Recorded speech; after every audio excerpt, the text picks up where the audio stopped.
Yo, theories are accounts of the universe's origin.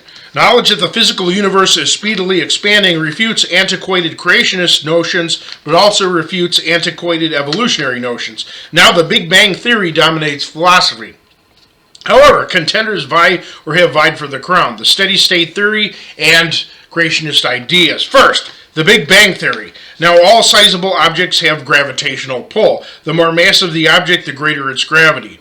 And since every celestial body's gravitational well pulls objects towards its center, Earth-sized bodies not only pull people, but they also pull themselves into themselves. Space rocks have tiny amounts of gravity, asteroids much more. Sizable moons have greater gravity than asteroids and cannot have oblong shapes. Their gravity presses them around. Planets have greater gravity than moons, and our sun much greater still.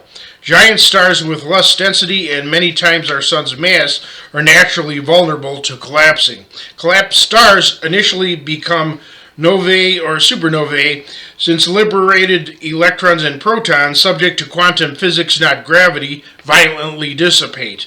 That leaves white dwarfs or neutron stars, a solid collapsed mass. A teaspoonful of such matter would weigh tons. The biggest collapsed stars compress beyond solid neutrons, creating a quark star or so-called black hole, which also pulls in additional matter. Consider that giant insects in monster movies don't exist, since their exoskeleton would be so heavy it would crush the soft body underneath. So I think that the entire physical universe could have originally been one mass. It is an insurmountable problem, since such a mass could squash itself into oblivion a decillion times over. So Big Bang advocates usually declare that the original mass was tiny, such as basketball size, to avoid obvious contradictions to science and logic. However, that creates another insurmountable problem. Small masses break into even smaller pieces. They don't birth much greater masses. Higgs bosons or God particles would have nothing to do with giving particles emanating from a Big Bang their mass. Neither would they constitute a first cause to replace God. That is because standard particle physics, which includes the Higgs boson, only applies to the universe at relatively low temperatures. Assuming a Big Bang, as you extrapolate back, the universe would be increasingly dense and hot. As these temperatures become insurmountably high, standard particle physics would no longer apply. The standard model explains subatomic particle dynamics governed by the strong nuclear force, weak nuclear force, and electromagnetic force. It would be too hot and dense for these forces to exist separately. They would have to be unified into a single force. The grand unified theory, which would precede the era of particle physics, and before that gravity would need be involved.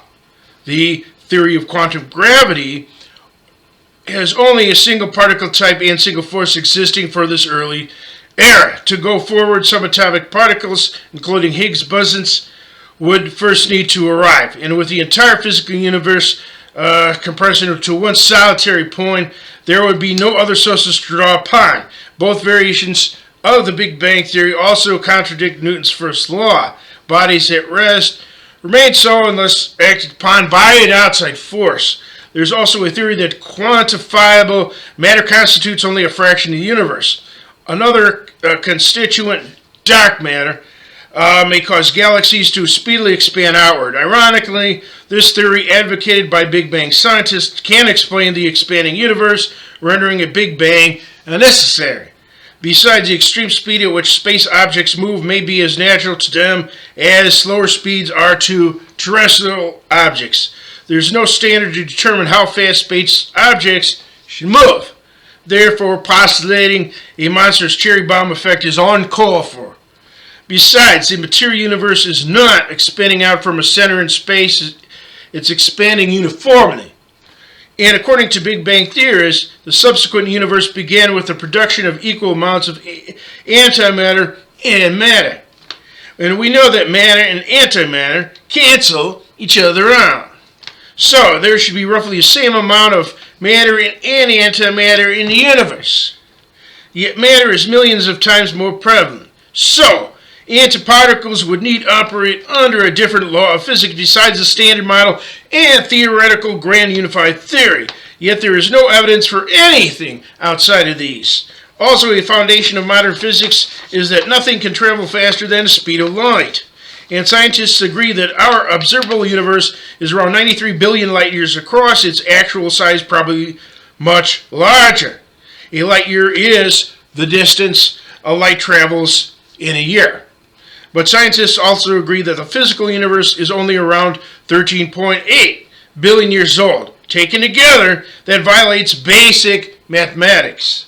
Yet instead of abandoning their theory, in light of common sense, they postulate that besides galaxies expanding, empty space expanded like a blown-up balloon. Conveniently, there's no evidence whatsoever to support this. That is, that space is made up of so-called quantum foam, whatever, instead of logically being nothing, nothingness. So the Big Bang is a complete bust, mere flatulence. Though this theory was originated by a Catholic priest, it was not formulated until the early 20th century, 1,900 years after the advent of Christianity, and it's completely foreign to original Christianity. The steady state theory, the idea that the universe was never created and that the physical realm has always functioned in cycles, dates back to the ancient religion of Jainism. Not until much later did secularists put a scientific spin on it.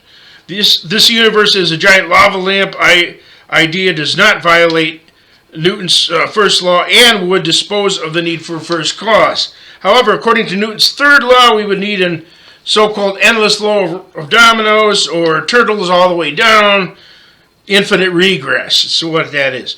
Natural clumps of matter would have to be supernatural in order to act on their own. Besides, the universe has not been observed both expanding and contracting, just expanding. Steady-state theories violate logic and science. Creation ex nihilo. Those who claim that God suddenly spoke the cosmos into existence sound like they believe in presto changeo. But I reject that untenable notion. The idea of creation ex nihilo, Latin for out of nothing, that sounds almost as bad as some versions of the Big Bang Theory, which have everything coming from nothing.